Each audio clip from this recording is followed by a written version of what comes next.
La Morisca. Som a Gerri de la Sal i diuen que aquesta xicota anomenada la Morisca no era altra sinó la filla del batlle. Hi ha una llegenda de l'edat mitjana que diuen que quan els sarraïns estaven pujant envaint els Pirineus, el cabdill va sentir parlar de la bellesa d'aquesta noia. Se'n va prendar abans de conèixer-la, però va decidir venir a Gerri de la Sal per emportar-se-la com a esclava.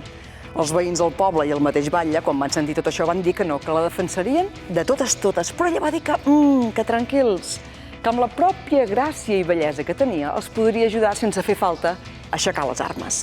Així doncs, els sarraïns van accedir al poble i ell, amb les seves millors gales, va anar a rebre amb el cabdill sarraí. Aquest mateix va quedar prendat d'ella quan va començar a ballar elegantment al seu voltant.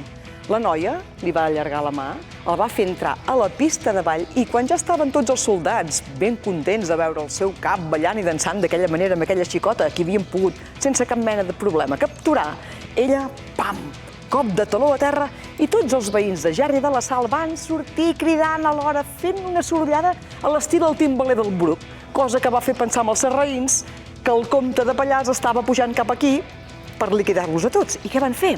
Marxar a correcuita. Així tots es van salvar.